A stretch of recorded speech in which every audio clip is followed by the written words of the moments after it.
ആലുവ ശ്രീമൂല നഗരത്തെ മേരിയുടെ കടബാധ്യത ഏറ്റെടുത്ത് വ്യവസായി MA യൂസഫ് അലി. മേരിയുടെ വീടിന്റെ ജപ്തി ഒഴിവാക്കാനുള്ള തുക ലുലു ഗ്രൂപ്പ് നൽകും. തുക ഉടൻ തന്നെ കുടുംബത്തിന് കൈമാറുമെന്ന് ലുലു ഗ്രൂപ്പ് PRO സ്വരാജ് വ്യക്തമാക്കി.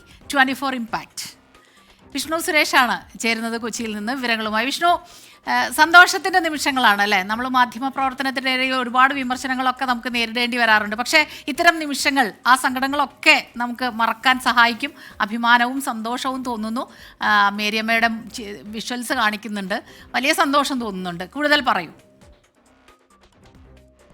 അല്പസമയം മുമ്പാണ് ശ്രീമൂല നഗരത്തെ മേരിയുടെ ദുരവസ്ഥ 24 പുറത്തുവിട്ടത്. അതുമായി ബന്ധപ്പെട്ടുള്ള ഒരു പ്രതികരണമാണ് ഇപ്പോൾ ലുലു ഗ്രൂപ്പ് നടത്തിയിരിക്കുന്നത്. ഏകദേശം 2,80,000 രൂപയാണ് വായ്പ ഇനത്തിൽ ഈ കുടുംബത്തിന് തിരിച്ചടക്കാനുള്ളത്. അല്ലെങ്കിൽ അവർക്ക് 28-ാം തീയതിയോടുകൂടി ആ വീട്ടിൽ നിന്ന് ഇറങ്ങി നൽകേണ്ടി വരും എന്നാണ് അവർ നമ്മൾ പറഞ്ഞത്. നിലവിൽ ഈ പണം തിരികെ അടക്കാം എന്ന് ലുലു ഗ്രൂപ്പ് അറിയിച്ചിട്ടുണ്ട്. Lulu group chairman MA Yusuf Ali നേരിട്ട് അദ്ദേഹത്തിന്റെ PROയോട് പറഞ്ഞു എന്നാണ് നമ്മൾ മനസ്സിലാക്കുന്നത്.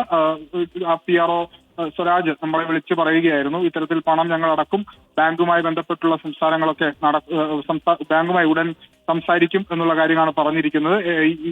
മേരിയുടെ ഒരു ദുർസ്ഥിതി, അതായത് അവർക്ക് 2012 ഒരു അപകടം പറ്റുന്നു. പള്ളിയിലേക്ക് പോകുന്ന ഘട്ടത്തിലാണ് അപകടം ഉണ്ടായത്.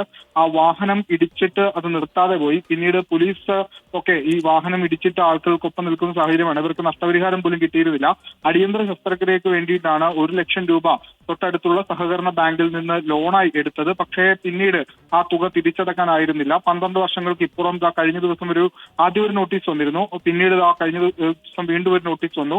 എത്രയും പെട്ടെന്ന് തുക തിരിച്ചടച്ചില്ലെങ്കിൽ വീട്ടിൽ നിന്ന് ഇറങ്ങി നൽകേണ്ടി വരും എന്നാണ് ആ നോട്ടീസിൽ ഉണ്ടായിരുന്നത്. ആ ഒരു പശ്ചാത്തലത്തിനാണ് വാർത്ത അടക്കം ചെയ്തത്. ഇപ്പോൾ അതിൽ MA യൂസഫ് അലി തന്നെ നേരിട്ട് ഇടപെട്ടിരിക്കുന്നു.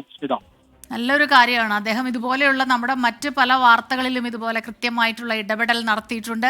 വലിയ സന്തോഷം, സ്നേഹം അദ്ദേഹത്തെ അറിയിക്കുന്നു. ഇത് വളരെ പെട്ടെന്ന് തന്നെ ഇടപെട്ടു എന്നുള്ളതാണ് ഈ വാർത്തയിൽ നമുക്ക് വരുന്ന ഒരു ഇരട്ടി സന്തോഷം അല്ലേ? വളരെ പെട്ടെന്ന് തന്നെ ഇത്തരം കാര്യങ്ങളിൽ അങ്ങനെ ഇടപെടുമ്പോൾ അവരുടെ പ്രശ്നം വേഗം മാറുന്നു എന്നുള്ളതാണ്. ഇപ്പോൾ വിഷ്ണുവിന് എന്താണ് പറയാനുള്ളത്? വിഷ്ണു സ്വരാജുമായി സംസാരിച്ചിരുന്നു.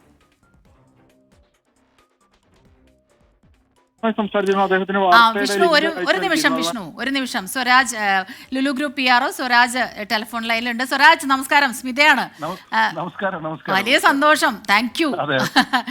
ഞങ്ങൾക്കും വലിയ സന്തോഷമാണ്. എങ്ങനെയാണ് ഈ വാർത്ത കണ്ടത്, ഒന്ന് പറയൂ സ്വരാജ്. അതായത് ഈ വാർത്തയില് ഈ അമ്മയ്ക്ക് 13 വർഷം മുമ്പ് അപകടം പറ്റിയും 9 വർഷം കിടപ്പിലായെന്നൊക്കെ പറഞ്ഞു.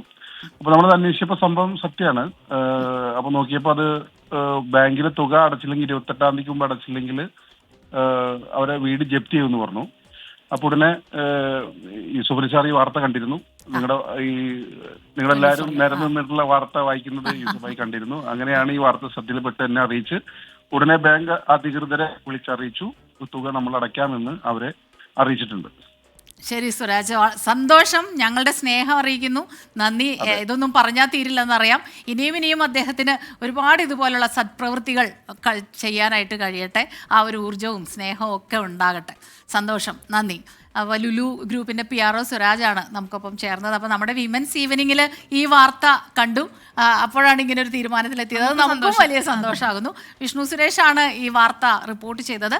വിഷ്ണു, പ്രതികരണം കേട്ടോ? സ്വരാജിന്റെ പ്രതികരണം ഇപ്പോ ലൈവിൽ വന്നത് കേട്ടല്ലോ അല്ലേ? പറയൂ കൂടുതൽ. വലിയ സന്തോഷം. ഇന്ന് രാവിലെ നമ്മൾ അങ്ങോട്ട് ചെല്ലുന്ന ഘട്ടത്തിൽ അവരുടെ ഒരു അപകട കഥയാണ് നമ്മളെ അങ്ങോട്ടേക്ക് എത്തിച്ചത്. അതായത് 12 വർഷം മുമ്പുള്ള ഒരു അപകടം. ആ അപകടത്തിൽ കൃത്യമായ നഷ്ടപരിഹാരമൊന്നും അവർക്ക് ലഭിച്ചില്ല. ഒരു പക്ഷേ ആ വണ്ടി ഓടിച്ച ആളുടെ ഒരു ഉന്നത സ്വാധീനമൊക്കെ ആയിരിക്കാം അതുമായി ബന്ധപ്പെട്ട് പോലീസ് ഒന്നും കാര്യമായി ഇടപെടൽ നടത്താതിരുന്നത് എന്നൊരു ആക്ഷേപം അവർക്കുണ്ട്. അന്ന് ചിലവഴിച്ച 1 ലക്ഷം രൂപ, അതായത് ആ അപകടത്തിൽ അവരുടെ കാലൊടിഞ്ഞു തൂങ്ങിയിരുന്നു. അടിയന്തരമായി കാല് മുറിച്ചു കളയണമെന്നാണ് ആശുപത്രിയിൽ നിന്ന് പറഞ്ഞത്. പക്ഷെ പിന്നീട് അടിയന്തരമായ ഒരു ശസ്ത്രക്രിയ നടത്തിയാൽ ഒരു ലാസ്റ്റ് ഹോപ്പ് എന്ന നിലയിലാണ് പറഞ്ഞത്. അങ്ങനെ അവർക്ക് വലിയ കാര്യമായ സാമ്പത്തിക പശ്ചാത്തലമൊന്നും ഇല്ലായിരുന്നു. അങ്ങനെ വീട് ഏകദേശം 3 സെന്റോളം വരുന്ന ഭൂമി പണയം വെച്ചാണ് അന്നത്തെ ആ ശസ്ത്രക്രിയ നടത്തിയത്. ഏകദേശം 1 ലക്ഷം രൂപ അന്ന് ബാങ്കിൽ നിന്ന് എടുത്തിരുന്നു. പക്ഷേ പിന്നീട് ആ തുക അടക്കാൻ അവർക്ക് സാധിച്ചിരുന്നില്ല. ഭർത്താവൊക്കെ മരിച്ച സാഹചര്യമുണ്ട്. മക്കൾക്ക് അന്ന് വളരെ ചെറിയ ആളുകളായിരുന്നു. പിന്നീട് ഇപ്പോൾ അവർക്ക് മൂത്ത മകന്റെ ഒരു തുച്ഛമായ വേതനത്തിലാണ് ജീവിതം മുന്നോട്ട് പോകുന്നതെന്നാണ് മനസ്സിലാകുന്നത്. അപ്പോൾ അങ്ങനെ തിരിച്ചടക്കാൻ സന്തോഷം വിഷ്ണു. എന്തായാലും നന്നായി. വിഷ്ണുവിനും ഇന്ന് സമാധാനത്തോടെ ഒരു നല്ല കാര്യം ചെയ്തു, അതിന് നമ്മളൊരു നിമിത്തമായി എന്നുള്ളതിൽ അഭിമാനിക്കാം അല്ലേ? സന്തോഷത്തോടെ ഉറങ്ങാവുന്ന ഒരു ദിവസമാണ്. നമ്മളും അതെ, ഇത് വായിച്ചു എന്നുള്ളതാണ് നമ്മൾ ചെയ്തത് അല്ലേ? ഒപ്പം തന്നെ യൂസഫ് അലി സാറിന്റെ കാര്യം നമ്മൾ ഒന്നുകൂടെ എടുത്തു പറയാണ്. ഒരുപാട് പേര് ജീവിതത്തിലേക്ക് കൈപിടിച്ചുയർത്തിയ വ്യക്തിയാണ് യൂസഫ് അലി സാറും അദ്ദേഹത്തിന്റെ ലുലു ഗ്രൂപ്പും. അപ്പോൾ യൂസഫ് അലി സാറിന് ഒരു സല്യൂട്ട്.